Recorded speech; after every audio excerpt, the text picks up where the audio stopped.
আসসালামু আলাইকুম ওয়া রাহমাতুল্লাহি ওয়া বারাকাতুহু। প্রিয় মুসলিম উম্মাহ, আজকে আমরা আপনাদেরকে কোরআনের আয়াত এবং কিছু হাদিস দ্বারা নামাজ ত্যাগের ভয়াবহ পরিমাণ সম্পর্কে কিছু আলোকপাত করব ইনশাআল্লাহ। আল্লাহ তাআলা জাহান্নামীদের প্রসঙ্গে বলেছেন, মা সালাকাকুম ফি সাকার ক্বালু লাম নাকু মিনাল মুসাল্লিন। যেটার অর্থ, তোমাদেরকে কিসে জাহান্নামে নিক্ষেপ করেছে? তারা বলবে, আমরা নামাজ পড়তাম না।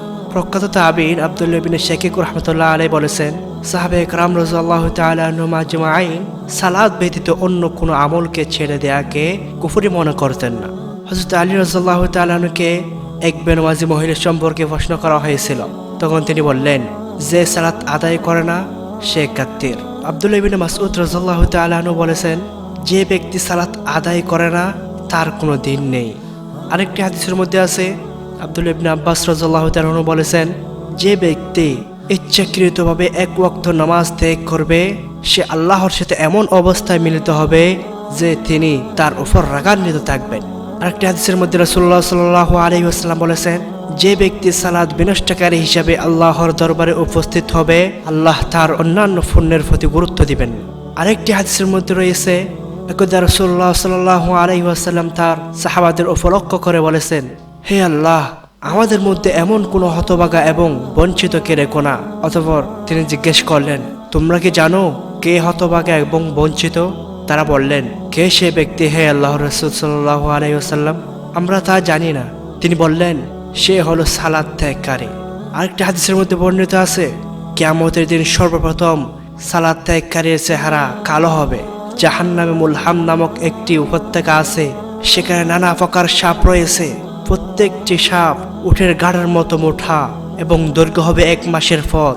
ওই সাপ সালাত ত্যাগকারীকে দংশন করবে এবং তার বিষক্রিয়া 70 বছর পর্যন্ত শরীরে স্থায়ী থাকবে। অতঃপর তার গোশত ফসে গলে পড়ে যাবে। শুধু তাই নয়, আরেকটি হাদিসের মধ্যে আছে, রাসূল পাক সাল্লাল্লাহু আলাইহি ওয়াসাল্লাম ইরশাদ করেছেন, যে ব্যক্তির নামাজ এমনিভাবে ছেড়ে দেয় যে আর সময় চলে যায় অতঃপর কাজা পড়ে নেই, জাহান্নামের আগুনে তাকে 1 খুকবা পরিমাণ থাকতে হবে।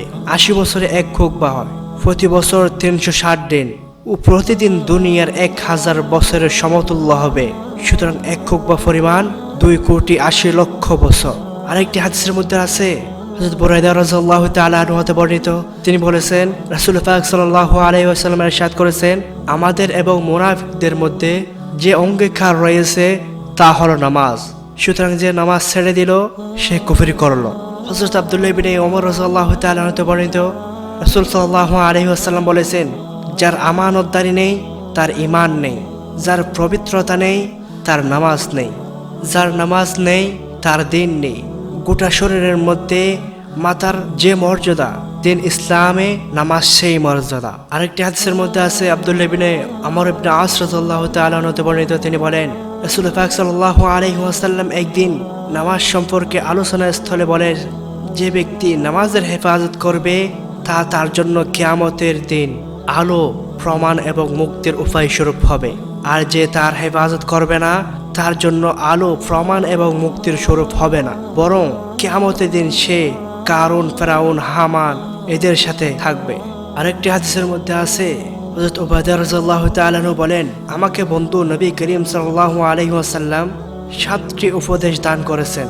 তার মধ্যে 4টি এই: 1, তুমি আল্লাহর সাথে কারো শরীক করো না, যদিও এর জন্য তোমাকে খণ্ড বিখণ্ড করে ফেলা হয়, অথবা আগুনে জ্বালিয়ে ফেলা হয়, অথবা চুলিতে ছড়ানো হয়।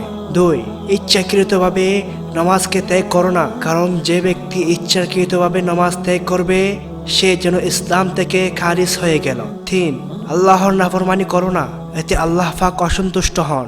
4, শরাব পান করো না, কারণ তা যাবতীয় পাপের মূল উৎস। রাসূল পাক সাল্লাল্লাহু আলাইহি ওয়াসাল্লাম আরো ইরশাদ করেছেন, আমার অন্তর চায় কিছু সংখ্যক যুবককে অনেকগুলো জ্বালানি খাট সংগ্রহ করতে আদেশ দিই, তারপর আমি ওই সব লোকদের কাছে যাই যারা বিনা ওজরে গড়ে নামাজ আদায় করে এবং গিয়ে তাদের বাড়িঘর আগুনে পুড়িয়ে দেয়। নবী করিম সাল্লাল্লাহু আলাইহি ওয়াসাল্লাম উম্মতের প্রতি কত বড় মেহেরবান ছিলেন এবং কারো সামান্যতম দুঃখ কষ্ট সহ করতে পারতেন না। তবুও নামাজের জামাত ত্যাগকারীদের বেলায় তার এমনি ক্রোধ যে তাদের বাড়িঘর পর্যন্ত পুড়িয়ে দিতে প্রস্তুত ছিলেন।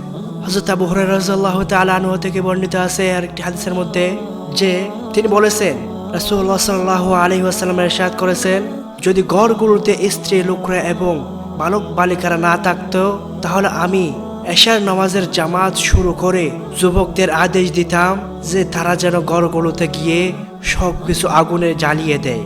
নারী জাতির প্রতি সম্মান, শিশুদের প্রতি রাসূল সাল্লাল্লাহু আলাইহি ওয়াসাল্লামের মমতাবোধ এই হাদিস দ্বারা প্রমাণিত হয়। কেননা নারী আর অবুধ শিশু না থাকলে তিনি জামাত ছেড়ে দেওয়ার শাস্তি স্বরূপ ঘরদোর জ্বালিয়ে দিতেন। রাসূল সাল্লাল্লাহু আলাইহি ওয়াসাল্লাম বলেছেন, ওই ব্যক্তির কাজ পরিষ্কার জুলুম, কুফর এবং নেফাক ব্যতীত আর কিছুই নয় যে ব্যক্তি মুয়াজ্জিনের আযান শুনে জামাতে হাজির হলো না। হযরত আব্দুল্লাহ ইবনে আব্বাস রাদিয়াল্লাহু তাআলা থেকে এক ব্যক্তি জিজ্ঞেস করলো যে অনেক ব্যক্তি সারাদিন রোজা রাখে ও সারা রাত নফল নামাজ পড়ে, কিন্তু লোকটা জুমা ও জামাতের নামাজে শরিক হয় না, তার বিষয়ে কি বলেন? তিনি উত্তর দিলেন, ওই ব্যক্তি জাহান্নামী হবে। নাউজুবিল্লাহ। রাসূল পাক সাল্লাল্লাহু আলাইহি ওয়াসাল্লাম ইরশাদ করেছেন, যে ব্যক্তি গুরুতর ওজর ব্যতি রেখে জুমার নামাজ ছেড়ে দিয়েছে সে মুনাফিক বলে লিখিত হয়েছে। এই রূপ কিতাবে যা মুছে ফেলা হয় না কিংবা পরিবর্তনও করা হয় না। আল্লাহ তাআলা কোরআন কারীমের মধ্যে বলেছেন, ইয়া আইয়ুহাল্লাযীনা আমানু কু আনফুসাকুম ওয়া আহলিকুম নারা ওয়াকুদুহান নাস ওয়াল হিজারা, যেটার অর্থ, হে মুমিনগণ, তোমাদেরকে এবং নিজেদের পরিবার বর্গকে সে আগুন থেকে রক্ষা করো যার ইন্ধন হবে মানুষ এবং পাথর। আল্লাহ তাআলা আরেকটি আয়াতের মধ্যে বলেছেন, ওয়া'মুর আহলাকা বিস-সালাতি ওয়াসতাবির আলাইহা, যেটার অর্থ, তোমরা পরিবার পরিজনকে নামাজের নির্দেশ দাও এবং তাতে দৃঢ় থাকো। নামাজ ত্যাগকারীর কত বড় ভয়াবহ পরিমাণ হাদিসের মধ্যে উল্লেখ আছে, কিন্তু তবুও মুসলমানরা নামাজ ছেড়ে দেয়। আল্লাহ তাআলা আমাদের সবাইকে নামাজ পড়ার তৌফিক দান করুক এবং এই সমস্ত আযাব থেকে আমাদেরকে হেফাজত করুক। আমিন।